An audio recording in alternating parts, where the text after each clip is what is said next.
दोस्तों, आप सभी लोग कपिल शर्मा और सुमोना चक्रवर्ती को तो जानते ही होंगे, मगर क्या अब उनके रिश्तों में दरार आ गई है, जिसकी वजह से हमें सुमोना चक्रवर्ती अब कभी भी कपिल शर्मा शो में दिखाई नहीं देंगी? आखिर कपिल शर्मा ने सुमोना के सामने ऐसी कौन सी शर्त रखी है जिसे न मानने पर सुमोना को शो छोड़ना पड़ सकता है? और आखिर क्या है सुमोना की यह सिगरेट पीने वाली वीडियो की पूरी सच्चाई? चलिए जानते हैं इन दोनों कलाकारों की जन्म से लेकर अब तक की पूरी कहानी। नंबर 1, क्या है कपिल और सुमोना के पर्दे के पीछे के रिश्ते की असली सच्चाई? आखिर कपिल शर्मा के नए शो से सुमोना चक्रवर्ती कहां गायब हैं? क्या सुमोना चक्रवर्ती ने खुद शो छोड़ा या उन्हें निकाल दिया गया? क्या ये सिर्फ एक क्रिएटिव फैसला था या पर्दे के पीछे कोई और खेल है? और उनकी पर्सनल लाइफ के वो राज क्या हैं जिन्हें उन्होंने हमेशा छुपाए रखा? दोस्तों, ये सिर्फ एक एक्ट्रेस के एक शो में ना होने की कहानी नहीं है, ये उस रिश्ते के टूटने की कहानी है जिसे देश भर के कई लोग असल जिंदगी के पति पत्नी मानते थे। तो चलिए आज इस रहस्य से पर्दा उठाते हैं और उस कहानी की परतों को खोलते हैं। कहानी शुरू होती है उत्तर प्रदेश की राजधानी लखनऊ की गलियों से,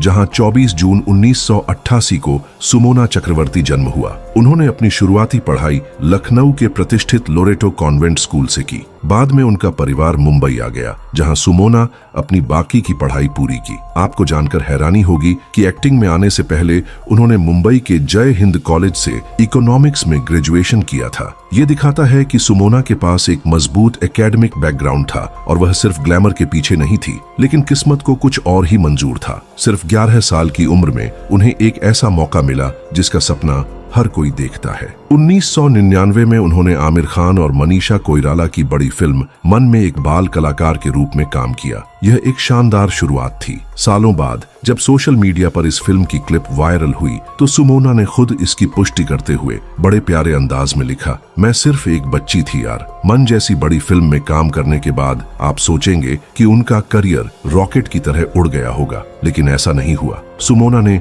एक अलग रास्ता चुना। उन्होंने अपनी पढ़ाई पर ध्यान देने के लिए एक्टिंग से एक लंबा ब्रेक ले लिया। यह फैसला दिखाता है कि वह ग्लैमर की दुनिया से प्रभावित हुए बिना कितनी प्रैक्टिकल थी। जब उन्होंने एक्टिंग में वापसी की तो बड़े पर्दे की जगह छोटे पर्दे को चुना, लेकिन यह वापसी आसान नहीं थी। उन्होंने एकता कपूर के शो कसम से अपना टेलीविजन डेब्यू किया और इसके बाद डिटेक्टिव डोल, सुंदर यार चिलमार और कस्तूरी जैसे कई शो में काम किया। हालांकि इन शुरुआती भूमिकाओं से उन्हें कोई खास पहचान नहीं मिली। यह उनके करियर का संघर्ष भरा दौर था। एक बड़ी फिल्म से डेब्यू करने के बावजूद उन्हें टीवी इंडस्ट्री में अपनी जगह बनाने के लिए सालों तक मेहनत करनी पड़ी। सालों के संघर्ष के बाद 2011 में उनके करियर में एक बड़ा मोड़ आया। उन्हें एकता कपूर के सुपर डुपर हिट शो बड़े अच्छे लगते हैं में नताशा कपूर की भूमिका मिली। राम कपूर और साक्षी तंवर जैसे बड़े सितारों वाले इस शो में उनके ग्रे शेड वाले किरदार को काफी पसंद किया गया। ये वो भूमिका थी जिसने आखिरकार उन्हें इंडस्ट्री और दर्शकों की नजरों में ला दिया। सुमोना खुद इस शो को अपने करियर का बड़ा ब्रेक मानती है, जिसने उनके लिए आगे के रास्ते खोल दिए। और फिर एक कॉल ने सब कुछ बदल दिया। जब सुमोना बड़े अच्छे लगते हैं में एक गंभीर किरदार निभा रही थी, तब उन्हें सोनी टीवी के शो कॉमेडी सर्कस की से एक कॉल आया। उन्हें एक स्टैंड अप कॉमेडियन के साथ जोड़ी बनाने के लिए संपर्क किया गया था। सुमोना ने बाद में बताया कि यह सुनकर उनकी पहली प्रतिक्रिया हंसी थी। उन्होंने कहा, मैंने कभी हार्डकोर कॉमेडी नहीं की थी। कॉमेडी उनके लिए एक पूरी तरह से नई और अनजान दुनिया थी। दिलचस्प बात यह है कि उस सीजन में उनके होने वाले पार्टनर कपिल शर्मा के लिए जोड़ीदार ढूंढना मुश्किल हो रहा था। उनके पार्टनर या तो शो छोड़ रहे थे या उन्हें निकाल दिया जा रहा था। ऐसे में एक सीरियस फिक्शन एक्ट्रेस का कॉमेडी शो में आना एक बहुत बड़ा जोखिम था। शो में उनकी जोड़ी कपिल शर्मा के साथ बनी। यह एक अपरंपरागत जोड़ी थी। एक तरफ कॉमेडी के बादशाह कपिल और दूसरी तरफ कॉमेडी में बिल्कुल नई सुमोना। लेकिन पर्दे पर इस जोड़ी ने जैसे जादू कर दिया। उनकी केमिस्ट्री दर्शकों को इतनी पसंद आई कि वे उस सीजन के विजेता बनकर उभरे। यह जीत सिर्फ एक ट्रॉफी नहीं थी, यह उस प्रोफेशनल पार्टनरशिप की शुरुआत थी जिसने भारतीय टेलीविजन का इतिहास बदल दिया। कपिल जो पहले ही कई कॉमेडी शो जीत चुके थे, उन्हें एक भरोसेमंद पार्टनर मिला। वहीं सुमोना, जो एक फिक्शन एक्ट्रेस के रूप में जानी जाती थी, इस एक शो से कॉमेडी की दुनिया में एक जाना माना चेहरा बन गई। दोस्तों, अगर आप इस वीडियो के इस हिस्से तक आ ही गए हैं तो वीडियो को लाइक करके चैनल को सब्सक्राइब जरूर कर दीजिएगा। इसी सफलता के कारण जब कपिल शर्मा ने अपना खुद का show comedy nights with Kapil शुरू करने का फैसला किया तो उन्होंने खास तौर पर सुमोना को अपनी ऑन स्क्रीन पत्नी की भूमिका के लिए अनुरोध किया। कपिल जानते थे कि यह केमिस्ट्री पहले से ही परखी हुई और सफल थी। अगर कॉमेडी सर्कस की वो जीत ना होती तो शायद मिसेस शर्मा के रूप में सुमोना का 1 दशक लंबा सफर कभी शुरू ही नहीं होता। कॉमेडी नाइट्स विद कपिल और कपिल शर्मा शो ने सुमोना को नाम, शोहरत और पैसा सब कुछ दिया। उन्होंने खुद माना है कि इसी शो की वजह से वह मुंबई में अपना घर खरीद पाई, जो एक मिडिल क्लास बंगाली परिवार से आने वाली लड़की के लिए बहुत बड़ी उपलब्धि थी। एक एपिसोड के लिए उनकी फीस लाखों में बताई जाती थी, जो टीवी इंडस्ट्री में उनके बढ़ते कद का सबूत था। लेकिन इस सफलता की एक कीमत भी थी। शो का एक परमानेंट हिस्सा बन गया था कपिल का सुमोना के होठों और मुंह का मजाक उड़ाना। शुरुआती दिनों में यह मजाक सुमोना को व्यक्तिगत रूप से बहुत चुभता था। उन्होंने इंटरव्यू में खुलासा किया कि उन्हें बहुत बुरा लगता था। ये हमेशा जो है मेरे होठों के बारे में बुराइयां करते रहते हैं, कौन सा ऊपर वाला होंठ नीचे वाला हो। खासकर तब जब कपिल अपनी लाइनें भूलने के बाद अचानक उनके लुक्स पर कोई टिप्पणी कर देते थे। उनके लिए एक बड़ा टर्निंग पॉइंट तब आया जब शो की जज अर्चना पूरन सिंह ने उन्हें समझाया। अर्चना ने उन्हें 2 महत्वपूर्ण सलाह दी। पहली, अगर तुम खुद पर हंस सकती हो तो तुम कभी अपमानित महसूस नहीं करोगी, और दूसरी, तुम्हारे पास वह चीज है, होंठ, जिसे पाने के लिए महिलाएं पैसे खर्च करती हैं। इस सलाह ने सुमोना का नजरिया बदल दिया और उन्हें इस स्थिति से पेशेवर तरीके से निपटने में मदद की। समय के साथ जब भी शो पर महिला विरोधी होने के आरोप लगते तो उनका एक ही जवाब होता था, ये एक स्क्रिप्टेड शो है। वह कहती थीं कि कपिल शर्मा सुमोना का नहीं बल्कि अपने किरदार बिट्टू की पत्नी मंजू का अपमान कर रहे हैं। सन 2016 में शो के सेट पर धूम्रपान करते हुए उनकी एक तस्वीर वायरल हो गई, जिसके बाद उन्हें भारी ट्रोलिंग का सामना करना पड़ा। हालांकि कुछ साल बाद उन्होंने धूम्रपान पूरी तरह से छोड़ दिया और सोशल मीडिया पर अपनी इस यात्रा को साझा करते हुए कहा कि अब उन्हें सिगरेट का धुआं भी बर्दाश्त नहीं होता। यह एक महत्वपूर्ण व्यक्तिगत परिवर्तन को दर्शाता है। कई सालों तक उनका नाम सम्राट मुखर्जी, काजोल और रानी मुखर्जी के चचेरे भाई के साथ जोड़ा जाता रहा। सुमोना ने इन अफवाहों का हमेशा दृढ़ता से खंडन किया। उन्हें 10 साल पुरानी कहानियां और पूरी तरह से बकवास बताया और मीडिया से अपनी निजता का सम्मान करने का आग्रह किया। हर इंसान की जिंदगी में कुछ ऐसे दिन आते हैं जो हमेशा दिल पर छप जाते हैं। सुमोना चक्रवर्ती के लिए सन 2017 का एक दिन ऐसा ही था। एक ऐसा हादसा जिसने उनकी दुनिया हिला दी। उस सुबह उनकी माँ की तबीयत अचानक बिगड़ गई थी। पिता, जो हमेशा परिवार की ताकत बने रहे, माँ को लेकर अस्पताल निकल पड़े। घर से नजदीक ही सेवन हिल्स के पास अस्पताल था। उन्हें लगा कि दूरी कम है, इसलिए कार की बजाय ऑटो रिक्शा लेना तेज रहेगा। लेकिन मुंबई जैसे शहर में सुबह सुबह रिक्शा पाना भी कभी कभी किसी जंग से कम नहीं होता। उन्होंने कई रिक्शा रोके, लेकिन कोई रुका ही नहीं। आखिरकार एक रिक्शा वाला रुका। पिता ने जल्दी जल्दी बताया कि मरीज की हालत खराब है, तुरंत अस्पताल ले जाना है। लेकिन वह ड्राइवर तैयार नहीं हुआ। बहस होने लगी, आवाजें ऊंची हो गईं और गुस्से में रिक्शा वाला वहां से चला गया। पिता शायद सोच भी नहीं पाए होंगे कि कुछ ही मिनटों में वही शख्स लौटेगा, लेकिन मदद के लिए नहीं बल्कि हमला करने के लिए। वह पीछे से आया और उनके सिर पर पत्थर दे मारा। पल भर में खून बहने लगा और वे वहीं गिर पड़े। सुबह के 10 बजे भीड़ भाड़ वाली सड़क थी, लेकिन मदद के लिए कोई आगे नहीं आया। उस वक्त सुमोना की माँ, जो खुद बीमार थीं, हिम्मत जुटाकर किसी तरह अपने घायल पति को अस्पताल ले गईं। यह हादसा सिर्फ एक शारीरिक हमला नहीं था, बल्कि एक गहरी चोट थी सुमोना के परिवार और उनकी आत्मा पर। बाद में पुलिस में शिकायत दर्ज हुई, लेकिन उस पल का डर और दर्द, उनके पिता के खून से भीगी यादें सुमोना कभी भूल नहीं पाईं। उन्होंने कई साल बाद इसे अपना सबसे बुरा दिन कहा। सुमोना एक खामोश और दर्दनाक लड़ाई भी लड़ रही थी। मई 2021 में उन्होंने इंस्टाग्राम पर खुलासा किया कि वह 2011 से एंडोमेट्रियोसिस नामक एक गंभीर बीमारी से जूझ रही है और कई सालों से स्टेज 4 में है। यह एक ऐसी स्थिति है जिसमें बहुत ज्यादा दर्द होता है और यह महिलाओं के प्रजनन स्वास्थ्य को भी प्रभावित कर सकती है। उन्होंने अपनी पोस्ट में लिखा, हर चमकती चीज सोना नहीं होती। हम सब अपनी जिंदगी में किसी न किसी चीज से जूझ रहे हैं। यह खुलासा उनकी हिम्मत और उस दर्द को दिखाता है जिसे वह सालों से पर्दे के पीछे छिपाए हुए थी, लेकिन फिर वो हुआ जिसकी किसी ने कल्पना भी नहीं की थी। कपिल शर्मा ने अपने करियर की सबसे बड़ी छलांग लगाई और नेटफ्लिक्स पर अपना नया show the great Indian Kapil show लेकर आए। सालों बाद सुनील ग्रोवर की वापसी हुई, पुरानी टीम वापस आई। सब कुछ बड़ा और शानदार था। पूरा परिवार मौजूद था सिवाय एक के। परिवार का सबसे महत्वपूर्ण सदस्य उनकी ऑन स्क्रीन पत्नी सुमोना गायब थी। जैसे ही शो का ऐलान हुआ, सबसे बड़ा सवाल यही बन गया, सुमोना कहाँ है? क्या उन्हें शो से निकाल दिया गया? क्या उन्होंने खुद शो छोड़ दिया? या इस चमक दमक के पीछे कोई ऐसी गहरी कहानी छिपी है जो आज तक किसी को नहीं बताई गई? शो का प्रीमियर हुआ और दर्शकों ने तुरंत उनकी कमी को महसूस कर लिया। सोशल मीडिया सवालों से भर गया। लोगों ने साफ कर दिया कि उनके लिए कपिल का परिवार उनकी भूरी या मंजू के बिना बिल्कुल अधूरा है। फैंस लगातार यह मांग कर रहे थे कि सुमोना को शो में वापस लाया जाना चाहिए, क्योंकि उनके बिना शो में वो पहले वाली बात ही नहीं थी। यह सिर्फ एक किरदार की गैर मौजूदगी नहीं थी, यह उस परिवार के टूटने जैसा था जिसे करोड़ों लोग हर हफ्ते अपने घरों में देखते थे और अपना मानते थे।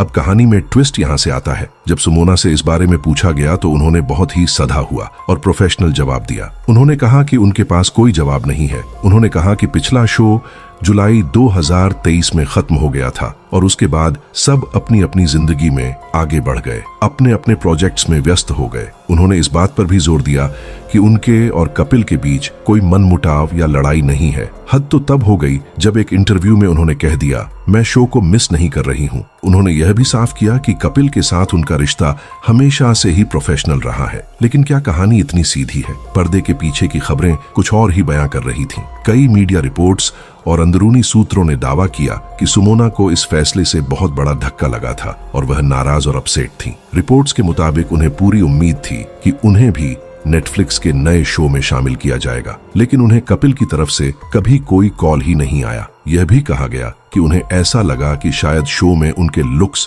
खासकर उनके होठों पर जो मजाक उड़ाया जाता था, उसने कास्टिंग के फैसले को प्रभावित किया हो। शो की तरफ से आधिकारिक बयान यह आया कि नेटफ्लिक्स शो का फॉर्मेट अलग है और यह एक क्रिएटिव फैसला था। लेकिन एक दशक की वफादारी के बाद बिना किसी सीधी बातचीत के शो से बाहर कर दिया जाना किसी भी कलाकार के लिए एक बहुत बड़ा झटका होगा। इन दो अलग अलग कहानियों के बीच सुमोना का एक इंस्टाग्राम पोस्ट बहुत कुछ कह गया। शो की खबरों के बीच उन्होंने एक रहस्यमयी पोस्ट शेयर किया जिसमें लिखा था, अगर आप किसी चीज को मौका नहीं देंगे तो आपको कैसे पता चलेगा कि वह आपके लिए बनी है। कई लोगों ने इसे उनकी स्थिति पर एक सीधी टिप्पणी माना। ये साफ है कि उनके प्रोफेशनल बयानों और अंदर से आहत होने की खबरों में एक बड़ा विरोधाभास था। शायद सार्वजनिक रूप से अपना दर्द दिखाना वह अपनी कमजोरी मानती थीं, इसलिए उन्होंने अपनी गरिमा बनाए रखने और भविष्य के दरवाजे खुले रखने के लिए एक पीआर वाला रास्ता चुना। जब सुमोना को शो से बाहर किया गया तो शो की परफॉर्मेंस ने भी एक अलग ही कहानी कही। सोनी टीवी पर the Kapil Sharma show TRP chart पर राज करता था और भारतीय परिवारों के लिए एक वीकेंड रिचुअल बन गया था। इसकी लोकप्रियता सालों तक कायम रही। वहीं नेटफ्लिक्स पर the great Indian Kapil show ने धमाकेदार शुरुआत तो की। पहले 2 एपिसोड्स को 2 मिलियन से ज्यादा व्यूज मिले, लेकिन तीसरे हफ्ते से ही शो की व्यूअरशिप में भारी गिरावट आने लगी। यह 1.2 मिलियन तक गिर गई और जल्द ही शो नेटफ्लिक्स की ग्लोबल टॉप 10 लिस्ट से भी बाहर हो गया। लेकिन कपिल शर्मा के शो से बाहर होने के बाद सुमोना ने यह साबित कर दिया है कि उनकी पहचान सिर्फ मिसेज शर्मा तक सीमित नहीं है। उन्होंने अपने दूसरे पैशन, खासकर ट्रैवल को आगे बढ़ाया है। उन्होंने दुबई डायरीज और स्विस मेड एडवेंचर्स जैसे ट्रैवल शो होस्ट किए हैं। लेकिन उनका सबसे बड़ा और साहसिक कदम है फियर फैक्टर, खतरों के खिलाड़ी 14 में उनकी भागीदारी। अंदरूनी सूत्रों का कहना है कि कपिल के शो से अचानक बाहर होने के बाद उन्हें एक नए मंच की जरूरत थी और यह शो उनकी मूल योजना का हिस्सा नहीं था। यह उनके करियर में एक नई शुरुआत, एक री इन्वेंशन का हिस्सा था।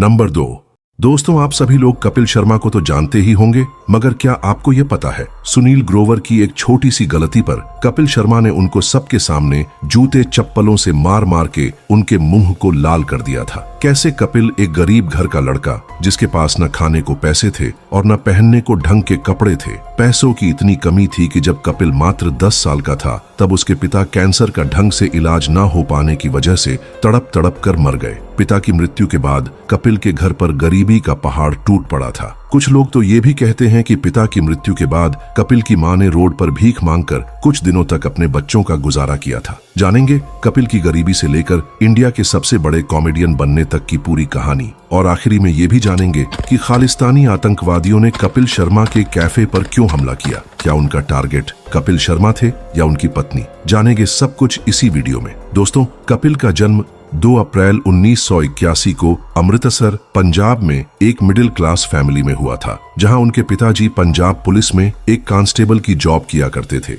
वहीं उनकी मां एक हाउसवाइफ थी। दोस्तों, कपिल बचपन से ही ये नहीं चाहते थे कि वो आगे चलकर एक कॉमेडियन बने, बल्कि कपिल का सिंगर बनने का शौक था। बचपन से ही कपिल बहुत ही अच्छा गाना गाया करते थे। कपिल की शुरुआती पढ़ाई उन्हीं के मोहल्ले के एक प्राइवेट स्कूल में हुई थी। कपिल पढ़ाई में तो बहुत अच्छे नहीं थे, मगर स्कूल में जब भी कोई भी फंक्शन होता था तो कपिल उन सारी चीजों में बढ़ चढ़कर हिस्सा लिया करते थे और कई बार उन सारी चीजों में वो मेडल भी जीतते थे। कपिल इतना अच्छा गाना गाया करते थे कि वो पूरे स्कूल में फेमस थे। बचपन से ही लोग उन्हें बहुत ही ज्यादा उनकी सिंगिंग की वजह से पसंद किया करते थे। मगर दोस्तों, जब कपिल 6वीं क्लास में थे तब एक दिन उनके पिताजी को बहुत तेज बुखार चढ़ जाता है। वो उस बुखार को इग्नोर करके अपनी ड्यूटी पर चले जाते हैं। वो बुखार लगातार 1 हफ्ते तक उनके पिताजी को रहता है, मगर वो बार बार उस बुखार को इग्नोर कर रहे थे। मगर अचानक एक दिन ड्यूटी में ही वो बुखार की वजह से बेहोश होकर गिर गए, जिसकी वजह से उन्हें अस्पताल में भर्ती कराया गया। पहले तो डॉक्टर ने उन्हें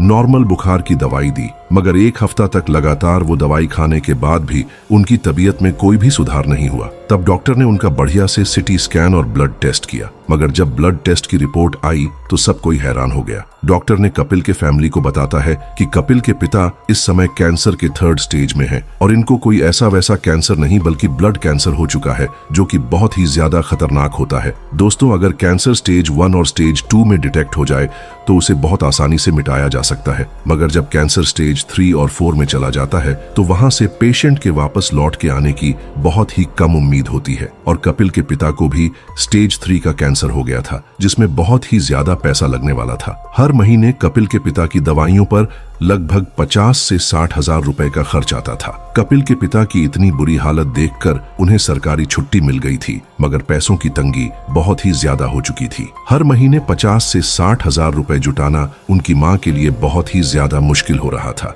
हर महीने 50-60 हजार रुपए जुटाने के लिए उनकी मां ने अपने रिश्तेदारों, दोस्तों और पड़ोसियों से कई हजारों का कर्ज ले लिया था, जिसकी वजह से वो इन्हें हमेशा परेशान किया करते थे। धीरे धीरे कपिल के घर की स्थिति बहुत ही ज्यादा बिगड़ने लगी थी। स्थिति इतनी ज्यादा बिगड़ जाती है कि कपिल की मां को कपिल की खानदानी जमीन को बेचना पड़ जाता है। उस जमीन को बेचने के बाद उनकी मां सबका कर्ज अदा करती है और उन सारे पैसों को कपिल के पिता के इलाज में लगा देती है। मगर दोस्तों, सन 1975 में 4 सालों तक लगातार कैंसर से लड़ने के बाद कपिल के पिता इस दुनिया को छोड़कर चले जाते हैं और साथ ही साथ कपिल के परिवार को एक बहुत ही बड़ा बोझ देकर चले जाते हैं, और वो बोझ था पैसों की तंगी। दोस्तों, 4 सालों तक कैंसर का इलाज कराने के बाद कपिल के घर में इतना भी पैसा नहीं बचा था कि कपिल के पिता को अस्पताल से घर तक एम्बुलेंस पर लाया जा सके और उनका अंतिम संस्कार किया जा सके। पड़ोसी और दोस्तों ने हाथ खड़ा कर दिया था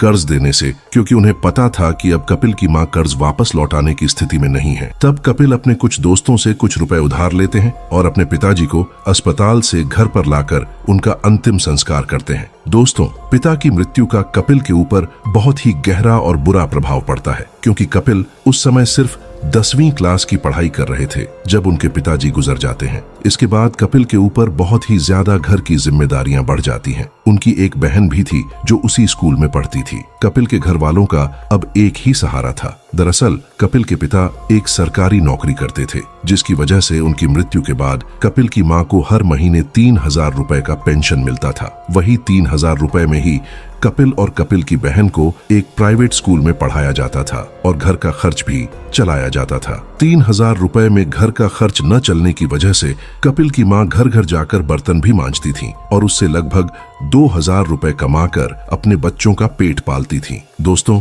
पिता की मौत के बाद कपिल बहुत ही ज्यादा डिप्रेशन में चले जाते हैं। वो 11वीं और 12वीं में इतना ज्यादा मानसिक तनाव में थे कि उन्होंने इन 2 सालों में किसी भी सिंगिंग कंपटीशन में हिस्सा नहीं लिया। धीरे धीरे कपिल की 12वीं की पढ़ाई पूरी होती है और कपिल को अब कॉलेज में जाना था। कॉलेज की एडमिशन फीस बहुत ही ज्यादा थी, मगर कपिल का एडमिशन कराना भी बहुत जरूरी था, जिसके बाद कपिल की मां ने अपने सारे सोने के गहनों को बेचकर कपिल का एडमिशन अमृतसर के एक बहुत ही बड़े कॉलेज में करवा दिया। उस कॉलेज में जाने के बाद धीरे धीरे कपिल की मानसिक स्थिति नॉर्मल होने लगती है। वहां पर जाकर वो फिर से अपने सिंगिंग करियर को आगे बढ़ाते हैं। उसी कॉलेज में जाने के बाद पहली बार उनकी मुलाकात उनकी अब की पत्नी गिन्नी से होती है। गिन्नी और कपिल पहली बार कॉलेज में ही मिले थे। गिन्नी जहां पर थिएटर करती थी वहीं कपिल अपनी सिंगिंग की प्रैक्टिस किया करते थे। कपिल की सिंगिंग स्किल की वजह से ही कपिल अपने कॉलेज में बहुत ही ज्यादा फेमस हो गए थे, जिसकी वजह से गिन्नी भी कपिल को बहुत ही ज्यादा पसंद करती थी। गिन्नी कपिल को इतना ज्यादा पसंद करती थी कि वो रोजाना कपिल के लिए अपने घर से लंच बनवा कर लाया करती थी। गिन्नी एक बहुत ही अमीर घर की लड़की थी। उसके पापा के कई सारे बिजनेस थे। दोस्तों, कॉलेज में आने के बाद कपिल अपने सिंगिंग करियर को एक नेक्स्ट लेवल पर ले जाते हैं और लगातार 3 सालों तक वो कई सिंगिंग शो का ऑडिशन देते हैं, मगर लगातार 3 सालों तक किसी भी सिंगिंग शो में उनका सिलेक्शन न होने की वजह से वो बहुत ही ज्यादा डिप्रेशन में चले जाते हैं। तब उनकी गर्लफ्रेंड गिन्नी उनको एक सलाह देती है कि कपिल, तुम सिर्फ सिंगिंग ही अच्छा नहीं करते हो बल्कि तुम कॉमेडी भी बहुत अच्छा करते हो। तुम एक बार कॉमेडी में अपना हाथ आजमा कर देखो, क्या पता तुम्हारी किस्मत कॉमेडी में ही लिखी हो। कपिल गिन्नी की बात को सुनते हैं और कॉमेडी में अपना हाथ आजमाने की कोशिश करते हैं। ये समय चल रहा था सन 2007 का और इस समय कपिल थे अमृतसर में। तभी उनको पता चलता है कि दिल्ली में the great Indian laughter challenge नाम के शो का ऑडिशन चल रहा है। कपिल फौरन अपना बैग बिस्तर पैक करते हैं और अगले दिन ही दिल्ली चले जाते हैं उस शो का ऑडिशन देने के लिए। मगर दोस्तों, कपिल का इस शो में भी सिलेक्शन नहीं होता है। कपिल निराश होकर घर चले आते हैं। फिर उनकी गर्लफ्रेंड उनको सलाह देती है कि एक बार तुम दूसरे शहर से जाकर इस शो का ऑडिशन दो, शायद इस बार हो जाए। कपिल गिन्नी की बात मानते हुए वो दूसरे शहर से इसी शो का ऑडिशन देते हैं और इस बार वो great Indian laughter challenge show में सिलेक्ट हो जाते हैं। इस समय सिलेक्ट होने की खुशी उनके घर और परिवार वालों दोनों के चेहरे पर साफ साफ दिखाई दे रही थी। दोस्तों, इस शो का ऑडिशन तो दिल्ली में हुआ था, मगर इस शो की शूटिंग मुंबई में होने वाली थी। ये चीज जानने के बाद कपिल बहुत ही ज्यादा परेशान हो जाते हैं। वो सोचते हैं कि मुंबई जैसे इतने महंगे शहर में आखिर उनका खर्च कैसे चलेगा। कपिल के पास तो इतने भी पैसे नहीं थे कि वो अमृतसर से टिकट लेकर मुंबई जा सके, जिसकी वजह से कपिल ने अपने घर के एक सोफा को बेचा और अमृतसर से मुंबई की एक जनरल टिकट खरीद ली। मुंबई पहुंचने के बाद उनकी गर्लफ्रेंड ने बड़ा दिल दिखाते हुए अपने घर से ही कपिल को पैसा भेजना शुरू कर दिया था, जिसकी वजह से कपिल ने मुंबई में एक रूम किराए पर लिया और वहीं से the great Indian laughter challenge में जाकर अपना परफॉर्मेंस देना शुरू कर दिया। दोस्तों, अगर आप इस वीडियो के इस हिस्से तक आ ही गए हैं तो वीडियो को लाइक करके चैनल को सब्सक्राइब जरूर कर दीजिएगा। जब पहली बार कपिल इस शो में परफॉर्मेंस देते हैं तो इनके जोक्स इतने अच्छे होते थे कि जो भी उन जोक्स को सुनता था वो हंसते हंसते लोटपोट हो जाता था। जब भी कपिल स्टेज पर पहुंचते थे तो सबसे ज्यादा तालियां कपिल के लिए ही बजती थीं। ये शो तो टीवी पर भी टेलीकास्ट हो रहा था, जिसकी वजह से कपिल को घर घर में पहचाना जाने लगा था। कपिल ने इस शो में बहुत ही ज्यादा मेहनत किया और अपनी कॉमेडी स्किल्स को बहुत ही ज्यादा सुधारा, जिसकी वजह से कपिल इस शो को जीत जाते हैं। इस शो को जीतने के बाद कपिल को 4 लाख रुपए की धनराशि प्राप्त होती है। इन 4 लाख रुपए के मिलने के बाद कपिल इसका थोड़ा भी गलत इस्तेमाल नहीं करते हैं, बल्कि इन 4 लाख रुपए से वो अपनी छोटी बहन की शादी कर देते हैं। अपनी छोटी बहन की शादी करने के बाद कपिल सोचते हैं कि अब मुझे भी शादी कर लेनी चाहिए। मगर दोस्तों, जब कपिल गिन्नी के परिवार वालों से मिलते हैं तब उनके पिताजी साफ साफ मना कर देते हैं और वो कहते हैं कि कपिल, हमारी फाइनेंशियल कंडीशन और कास्ट में जमीन आसमान का फर्क है। ये शादी कभी भी नहीं हो सकती है। मैं अपनी बेटी की शादी कभी भी किसी भी गरीब के घर नहीं करूंगा। ये बात कपिल को दिल पर लग जाती है और कपिल भी कहते हैं कि मैं एक दिन बड़ा आदमी बनूंगा और आपके सामने ही आपकी बेटी से शादी करूंगा। इसके बाद दोस्तों, कपिल अपने कॉमेडी करियर को आगे बढ़ाने लगते हैं। द लाफ्टर चैलेंज शो को जीतने के बाद कपिल को घर घर में पहचाना जाने लगा था, जिसके बाद उन्हें सन 2008 में छोटे मियां नाम के एक टीवी शो को होस्ट करने का मौका मिला। उन्होंने इस शो को इतना अच्छा होस्ट किया कि अगले साल उन्हें 3 टीवी शोज को होस्ट और काम करने का मौका मिला, जिसमें से पहला था हंस बलिए, दूसरा था लाफ्टर नाइट और तीसरा था उस्तादों का उस्ताद। कपिल का करियर धीरे धीरे बहुत ही ज्यादा बढ़ने लगा था। वो जिस रास्ते से भी गुजरते थे, लोग रुक रुक कर उनके साथ फोटो खिंचाने लगे थे। और यही नहीं, कपिल जिस भी शो में जाते थे उसकी टीआरपी अचानक से बढ़ जाती थी। इतना सब कुछ देखने के बाद एक डायरेक्टर की नजर कपिल पर पड़ती है और उस डायरेक्टर ने सन 2010 में कपिल को एक फिल्म में हीरो के तौर पर काम करने का मौका दिया। उस फिल्म का नाम था भावनाओं को समझो। मगर दोस्तों, जब ये फिल्म बॉक्स ऑफिस पर रिलीज हुई तो ये बहुत ही बुरी तरह से फ्लॉप हो गई। ये फिल्म इतनी बुरी तरह से फ्लॉप हुई कि डायरेक्टर के ही पैसे डूब गए। इसके बाद सन 2010 से लेकर सन 2013 तक कपिल कॉमेडी सर्कस में हिस्सा लेते हैं और लगातार 6 सीजन को जीतते हैं। और ये एक रिकॉर्ड बन गया था क्योंकि कॉमेडी सर्कस में लगातार किसी ने भी 6 सीजन को नहीं जीता था। दोस्तों, कपिल अपनी जिंदगी में इतना ज्यादा फेम, नाम और टीआरपी देखने के बाद ये सोचते हैं कि क्यों ना मैं खुद का एक शो बनाऊं। और इसी के बाद वो पहली बार सन 2013 में कॉमेडी नाइट्स विद कपिल नाम का एक टीवी शो बनाते हैं, जो कि एक यूके के शो से इंस्पायर्ड था। ये शो कलर्स टीवी पर आता है, मगर इस शो की अनाउंसमेंट करने के बाद कपिल के सामने एक बहुत बड़ी समस्या ये आ गई थी कि उन्हें अपना पहला गेस्ट नहीं मिल रहा था। तभी सनी देओल और बॉबी देओल के पिताजी धर्मेंद्र अपना बड़ा दिल दिखाते हुए कपिल शर्मा के शो पर आते हैं। जब ये शो कलर्स टीवी पर ब्रॉडकास्ट किया जाता है तब ये बहुत ही ज्यादा वायरल हो जाता है। उस समय कलर्स टीवी के सारे रिकॉर्ड्स टूट जाते हैं क्योंकि इस शो ने कलर्स टीवी को बहुत ही ज्यादा टीआरपी दी थी। इस शो की हाइप पूरे इंडिया में बहुत ही ज्यादा बन चुकी थी और इसी शो से कपिल का एक फेमस डायलॉग निकला, बाबा जी का ठुल्लू, जो कि सोशल मीडिया पर उस समय बहुत ही ज्यादा वायरल हुआ था। 2 सालों तक लगातार कॉमेडी नाइट्स विद कपिल को चलाने के बाद कपिल सोचते हैं कि अब तो मुझे काफी अच्छा खासा फेम भी मिल चुका है और लोग भी अब मुझे पहचानने लगे हैं। जिसके बाद कपिल फिर से बॉलीवुड में एंट्री लेते हैं। सन 2015 में कपिल किस किस को प्यार करूं नाम की एक फिल्म बनाते हैं और जब वो बॉक्स ऑफिस पर रिलीज होती है तो वो फिल्म ना तो हिट होती है और ना ही फ्लॉप होती है। ये फिल्म बहुत ही एवरेज परफॉर्म करके निकल जाती है। इस फिल्म के परफॉर्मेंस के बाद कपिल फिर से अपने शो में वापस चले जाते हैं और उसे अच्छे तरीके से चलाते हैं। फिर सन 2017 में कपिल अपना खुद का घर का पैसा लगाकर फिरंगी नाम की एक फिल्म बनाते हैं। जब वो फिल्म बॉक्स ऑफिस पर रिलीज होती है तो ये फिल्म बहुत ही बुरी तरह से फ्लॉप हो जाती है। ये फिल्म इतनी बुरी तरह से फ्लॉप होती है कि कपिल अपना कान पकड़ लेते हैं और कहते हैं कि मैं दोबारा कभी भी अपने पैसों से फिल्म नहीं बनाऊंगा, क्योंकि दोस्तों ये फिल्म कपिल शर्मा के लिए एक डिजास्टर मूवी साबित हुई थी जिसमें कपिल का करोड़ों रुपए डूब गया था। दोस्तों, कपिल के करियर में अब तक तो सिर्फ ग्राफ ऊपर की तरफ ही जा रहा था, मगर सन 2017 में कपिल का एक कंट्रोवर्सी सुनील ग्रोवर से हो जाता है,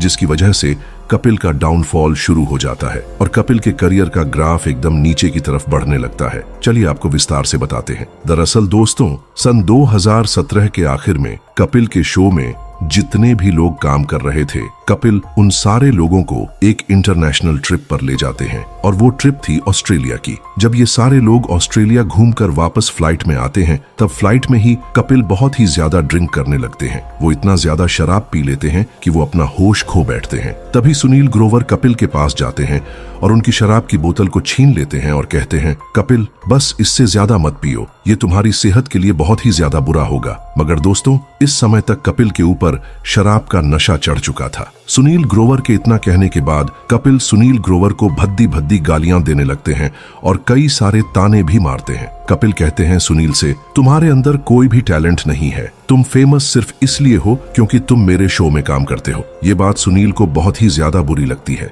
जिसके बाद टीम के बाकी लोग कपिल को शांत करने लगते हैं। कपिल के ऊपर नशा इतना ज्यादा हावी हो चुका था कि कपिल अपना जूता निकालकर सुनील ग्रोवर को चलाकर मारते हैं और वो जूता डायरेक्ट सुनील ग्रोवर के मुंह पर लगता है। इतनी बेइज्जती सहने के बाद सुनील ग्रोवर कान पकड़ लेते हैं और कहते हैं, मैं दोबारा कभी भी कपिल के साथ काम नहीं करूंगा। जैसे ही फ्लाइट इंडिया में लैंड करती है तब कपिल अपने रास्ते और सुनील ग्रोवर अपने रास्ते निकल जाते हैं। सुनील ग्रोवर सबसे पहले कपिल के ऑफिस जाते हैं और द कपिल शर्मा शो से रिजाइन कर देते हैं। जब इस कंट्रोवर्सी की बात पूरे सोशल मीडिया पर फैलती है तब कपिल की बहुत ही ज्यादा थू थू होती है। लोग कपिल को घमंडी, नासमझ और शराबी कहकर सोशल मीडिया पर ट्रोल करने लगते हैं। सुनील ग्रोवर ने जब इस शो को छोड़ा तो उनके साथ साथ अली असगर ने भी इस शो को छोड़ दिया, जो कपिल के शो में बुआ का रोल किया करते थे। इन दोनों के शो छोड़ने के बाद अचानक से इस शो की टीआरपी गिरने लगी। ये शो की टीआरपी इतनी ज्यादा गिर जाती है कि कलर्स टीवी इस शो का टाइम चेंज कर देता है। इस शो को प्राइम टाइम पर टेलीकास्ट न करके रात 11 या 12 बजे टेलीकास्ट किया जाने लगा। धीरे धीरे टीआरपी गिरने की वजह से कलर्स टीवी ने इस शो को अपने चैनल से ही हटा दिया, जिसके बाद कपिल बहुत ही ज्यादा डिप्रेशन में चले जाते हैं और दिन रात बैठकर शराब पीने लगते हैं। 2 सालों तक लगातार डिप्रेशन और शराब से जूझने के बाद कपिल शर्मा सोचते हैं कि अब मुझे कमबैक करना चाहिए। इस समय उनकी गर्लफ्रेंड गिन्नी भी उनको बहुत ही ज्यादा सपोर्ट करती है। जैसे तैसे करके कपिल इस डिप्रेशन से बाहर निकलते हैं और अपने शो को कंटिन्यू करते हैं। इस बार कपिल पहले कलर्स टीवी से सारे कॉन्ट्रैक्ट को तोड़ते हैं और अपने इस शो को सोनी टीवी पर लेकर चले जाते हैं और वहां पर इस शो का नाम रखते हैं द कपिल शर्मा शो। जैसे ही इस शो का पहला एपिसोड टीवी पर टेलीकास्ट होता है, ये शो वायरल हो जाता है। सोनी टीवी को भी बहुत ही ज्यादा टीआरपी मिलने लगती है। बॉलीवुड के छोटे से लेकर बड़े बड़े सुपरस्टार्स भी इस शो में आते हैं अपनी फिल्मों को प्रमोट करने के लिए। इसके बाद कपिल का करियर फिर से ऊपर बढ़ने लगता है। दोस्तों, ऐसा कहा जाता है कि कपिल शर्मा के जो सेट है उसे बनाने में लगभग 8 करोड़ रुपए खर्च हुए थे और कपिल शर्मा हर एक एपिसोड से लगभग 15 करोड़ रुपए कमा लेते हैं और वो ऐसे 4 एपिसोड हर महीने करते हैं। मतलब महीने का लगभग 60 करोड़ रुपए और साल का लगभग 700 करोड़ रुपए कपिल शर्मा अपने इस शो से कमा लेते हैं। इस शो के सुपरहिट होने की वजह से कपिल इतना ज्यादा खुश होते हैं कि वो गिन्नी के पापा के पास जाते हैं और गिन्नी का हाथ मांगते हैं। इस बार गिन्नी के पिताजी मान जाते हैं और गिन्नी और कपिल शादी कर लेते हैं। इस समय कपिल की एक बेटी भी हो चुकी है। मगर दोस्तों, हर कहानी की हैप्पी एंडिंग हो ये जरूरी तो नहीं। हाल ही के दिनों में कपिल शर्मा की जिंदगी में एक बहुत बड़ी घटना हुई है। दरअसल दोस्तों, कपिल शर्मा अपने टीवी शो के अलावा भी कई बिजनेस में इन्वेस्ट करते हैं। उनमें से एक बिजनेस है रेस्टोरेंट बिजनेस। कपिल शर्मा के रेस्टोरेंट चैन का नाम है कैप्स कैफे। इस नाम से वो कई सारे इंटरनेशनल देशों में अपना रेस्टोरेंट बिजनेस चलाते हैं और उनमें से एक रेस्टोरेंट